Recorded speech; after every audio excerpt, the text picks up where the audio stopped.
Yes, c'est Laurent le kiffeur de la live. J'espère que tu vas bien, j'espère que tu es en forme.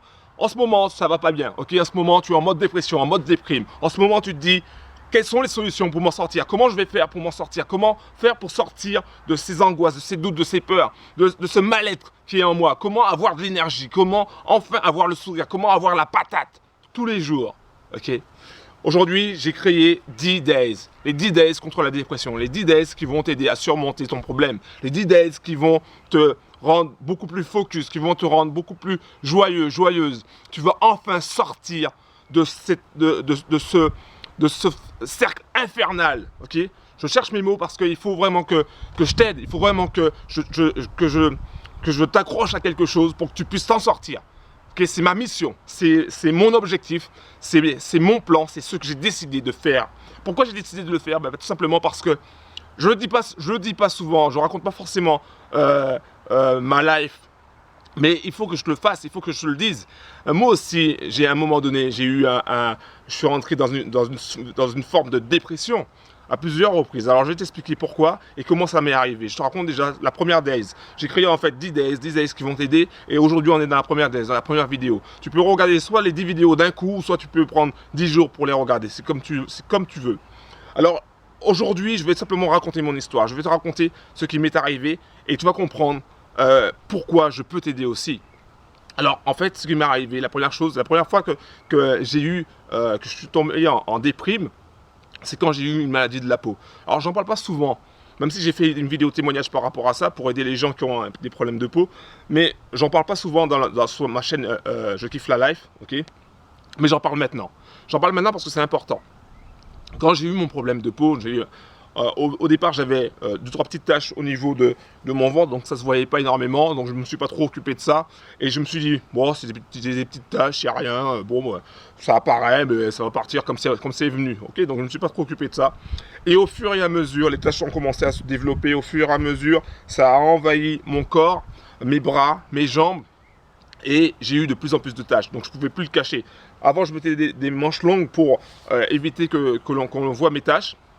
Mais à un moment donné, c'est arrivé sur mes mains, ça arrivait au niveau de derrière ma tête, mes jambes, donc je ne pouvais plus cacher quoi que ce soit. Ça avait envahi mon corps. Et en plus de cela, c'était comme un cri de souffrance qui sortait de moi. C'était comme si comme si mon corps voulait me dire une chose, voulait me transmettre un message, quelque chose que j'avais peut-être oublié, une douleur que j'avais peut-être zappée comme ça et qui est ressortie. Et à ce moment-là, ma vie a changé, ma life a complètement changé. Parce que je me voyais autrement. J'avais une peau normale, j'avais une belle peau, et d'un coup, j'étais devenu comme un monstre. D'un coup, je m'étais transformé. Ok, je suis passé du noir au violet brillant, un truc de dingue, un truc de malade. Et le regard des autres avait aussi changé par rapport à moi, parce que j'étais devenu comme un pestiféré, comme un monstre, comme quelqu'un qu'il fallait absolument pas toucher. Les soi-disant amis que j'avais étaient devenus les plus grands critiqueurs. Ok, c'était incompréhensible. Je voyais la peur dans les yeux des gens. Je voyais la peur, le dégoût dans les yeux des gens. Et cela m'a renfermé. Je me suis renfermé et je me suis dit, mais pourquoi moi? Pourquoi ça m'est arrivé? Pourquoi je suis devenu comme ça? Et donc, j'ai commencé à avoir des pensées négatives. J'ai commencé à me sentir seul, de plus en plus seul. Et je t'avoue aussi que j'ai eu des moments où j'ai eu des pensées où il fallait en finir, ok? Il fallait que je trouve quelque chose pour en finir avec ça.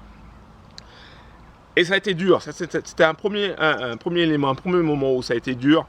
Et à partir de là, un jour, j'en pouvais plus parce que je retrouvais tout le temps des peaux mortes sur mon lit, j'en pouvais plus parce que j'avais énormément de démangeaisons, j'en pouvais plus parce que je voyais pas de solution. Et j'ai fait une chose, la dernière chose qu'il fallait que je fasse, c'est que je me suis agenouillé, ok? Je me suis agenouillé et j'ai passé un pacte, ok? Comme une prière, une simple prière. J'ai passé un pacte avec Dieu. Alors que tu crois ou pas en Dieu, ça n'a pas d'importance. Mais j'en pouvais plus, ok? Donc moi, je suis quelqu'un de fier. J'ai beaucoup de fierté en moi, on me le dit souvent. Je parle pas souvent dans le sens où je demande pas de l'aide. Je apporte toujours mon aide, mais je demande jamais de l'aide aux autres. Et donc beaucoup de gens me disent que je suis fier par rapport à ça, par rapport au fait que je demande jamais de l'aide. Et là, j'en pouvais plus, ok? J'en pouvais plus, donc il fallait que je demande de l'aide. Il fallait que je trouve une solution. Et à ce moment-là, eh ben, j'ai passé un contrat, une sorte de deux contrats. J'ai dit, voilà, trouve-moi une solution. Si tu me trouves une solution,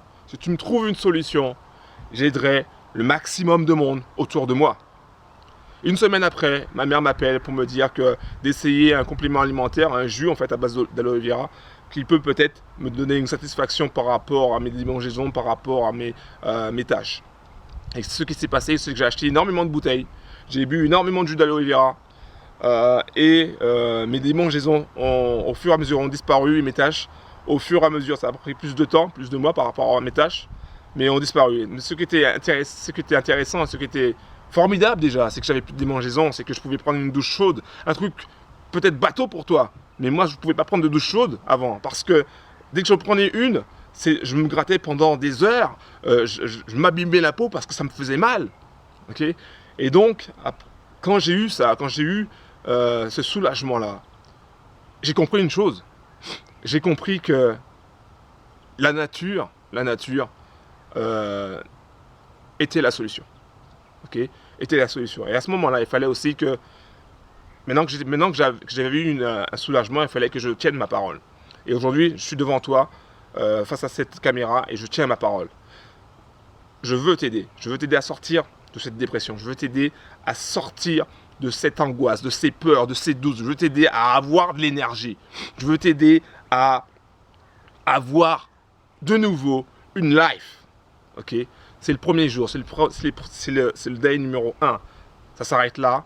Je voulais simplement te dire que, je voulais simplement te raconter mon histoire pour que tu puisses bien comprendre que le chemin où je suis passé et comment je peux t'aider à toi aussi à sortir de ce monde dépressif, à sortir de ces angoisses, de ces doutes, de ces peurs qui te bouffent la vie. Ok? C'était le day numéro 1, c'était Laurent, le kiffeur de la life. Merci d'avoir pris le temps de m'écouter. Je te donne rendez-vous pour le day numéro 2, pour la vidéo numéro 2. Et je vais t'aider à sortir de cette dépression, je vais t'aider à sortir de cet état dépressif. Parce qu'en toi, parce que dans ton cœur, il y a une énergie incroyable, il y a quelque chose, une étincelle qui va changer complètement la face du monde. Tu vas changer complètement la face du monde. Un simple battement de papillon peut transformer le monde. Tu peux transformer le monde. Et je vais t'aider à transformer ta life. Je vais t'aider à t'épanouir, à t'ouvrir, à devenir beaucoup plus positif, beaucoup plus optimiste. Je vais t'aider à devenir un vrai ou une vraie kiffeuse de la life. C'était Laurent, le kiffeur de la life. Merci d'avoir pris le temps de m'écouter et à très bientôt. Ciao!